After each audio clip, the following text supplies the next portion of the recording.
Good morning. This is Lance from the Pumpkin Kid Farm. I'm still warming up here. The weather has been kind of cold over the past few days. I'm in the barn with my dormant tractor. Nothing is moving today. We are seeing about minus 10 degrees, which is balmy sweater weather compared to what it's been. 3 days ago, it was minus 40 in the morning. So, yikes. Talk about how I make the apple cider and ultimately a condensed apple wine or semi-distilled apple jack. That would be kind of nice, and I'll present that in a slideshow presentation. So you say, if nothing's moving today, what am I doing out here sitting on a tractor? Well, I thought I'd come out here and hook up the battery tender and make sure that, the little mice haven't eaten at the wires, and just checking up on things. And I just wanted to mention that in the world events, these sad and chaotic times, that I want to focus on the calmer things in life, but the thoughts are ever present about some of the sad things that are happening in our hometown of Minneapolis. Here we are. The extension cable doesn't want to relax. It's that cold. And what I've got is hooked up a DeWalt battery tender. It says it's charging. That's good. The tough part is getting this all set up with my mittens. Things aren't very dexterous out in this cold. And of course I need a 1/2-inch wrench, and all I've got is 5/8 and a gazillion 9/16 wrenches. Well guys, here's another piece of equipment that won't start today. It's just too darn cold. Things are like molasses. Let's go on inside and do something warm, okay? My hands have had it. I'm freezing, and I'm worried about frostbite on my nose, etc. To show you this lump of metal here that's been sitting under the tarp in the snow is a 50s case tractor. It's an orchard tractor, so a nifty little thing that I'm going to rebuild and get running again. It's been a few years. Projects to come, but let's get inside. In our orchard, we do endeavor to mark the different varieties of our apples, and I use just a simple PVC card and zip tie on a branch, so that as I'm walking around the orchard I can identify what's what. We do have about 28 varieties of apples. Most of them are red. They do resemble like a State Fair or a Honey Crisp. We do have some Zestars. The most in our orchard is definitely Sweet 16. And then a close second is Beacon apples. Now, they all are ready at harvest time at different times. So we will have apples ready to pick as early as maybe the second week of July. The Norland apples are early droppers. Here's a picture of May, where the apple blossoms are coming out. We are in zone 3, zone 3B. And so it's significantly colder than in the Twin Cities. Third to fourth week in May, where we're starting to see grape-sized fruits on the branches. They typically come in big clusters. Reduce the number on each branch because we have had branches that have snapped off due to weight, etc. A second thing it does is by reducing the number of apples per branch, it allows the nutrition or the focus of growth to go to the fewer apples, and you get a bigger, more desirable apple than many smaller apples. Selective pruning at this stage in June, second week of June is when we do it. Here's a picture that shows the difference. These apples were picked on the same day. The apple on the left, the larger one, is Twin Cities, and the growth rate on the right is the tree that we have in a northwest Wisconsin orchard. So in the northwest Wisconsin area where we are, we're about 3.5 weeks behind the Twin Cities. So a lot colder. Here's a picture of us getting ready to harvest. This is probably August time frame, and the trees are heavy and we're ready to pick. And so what we found works well for these semi-dwarf trees that are about 12 to 13 feet tall is that we shake the branches, and so we lay down tarps and we just let the apples fall on the tarps, and that's how we collect them into the crates. So these trees, you'll notice, we have trained them into more of a chalice shape. I know some orchards, they foster their trees into more of a central leader. We groom our trees so that there's more of an air and sunshine space into the center of the tree, and it also helps with picking, getting around the tree and harvesting the apples. These are our keepers, and we'll process them for the raw cider. More crates. We typically, on a harvest day, since it's maybe 3 or 4 of us in the orchard that we're picking, we'll want to crate, on average, maybe 20 crates, and we will isolate the varieties, store them in our cooler. Crates of apples will stay in here preferably about 2 weeks. Here I also have pressed cider in jars. These are 3-gallon jars.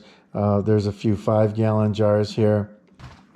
Here's a picture of the setup during press day. I will take, say, 20 bushels is what we're doing.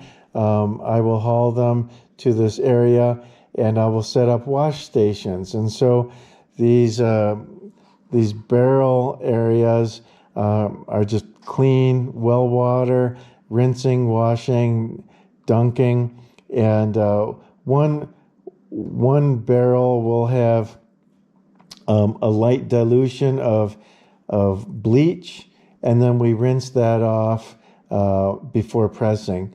So we're cleaning, we're mildly disinfecting, getting rid of any like live fungus or anything that the fruit could be picking up either from the crate or from the cooler or from just handling. We want to make sure that we're processing clean fruit. Here's another picture of a wash station, and just making sure that the leaves and the stems are picked off, as well as any dirt, grime, or unwanted items. We then grind our fruit, and this is a picture of our grinder. It has a chute that goes up the top, and then there's a large funnel where we dump or empty in our bushel of apples. And this can pretty much keep pace with apples as they fall in. We don't have to slow down at all. This is a very powerful grinder. I believe it's a 1.5 horsepower motor. From here, we will load our presses with the apple mush. Here is a picture of the press that has the mesh filter on it, as well as the stainless steel filter with slots in it. And it works through water pressure. There's a bladder in the center area, and we just load in this outer ring with apple mush and pack it down before we put the lid on. And then once everything is secured with the lid, then we turn on the water pressure, and it gets up about 50 to 60 pounds. That's the bladder expands and then presses out the cider.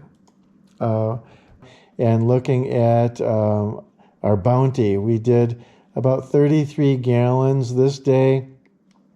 And what's interesting is that you can see the difference in the color of the juices depending on what we're pressing. And so kind of like grades of honey, you can see variations in the apple juice. And here I am enjoying a little sample. Of course, we taste as we're going along the differences between the different varieties. Not all apples make excellent cider, but we're tailoring the best to make the decent blend for what we're manufacturing. That's a busy day, and so we end it typically in the fall with a bonfire, and we'll just rest and see and recount how things went. At this point, all of our bottles would be stored in the cooler, and we will have sold maybe a bottle or two, because we do advertise days that we press, and we get local people with interest to stop by. And of course, there's tastings, and it's a good time when we press apples. So thankful that we have gotten beyond the manual grinders and the manual presses.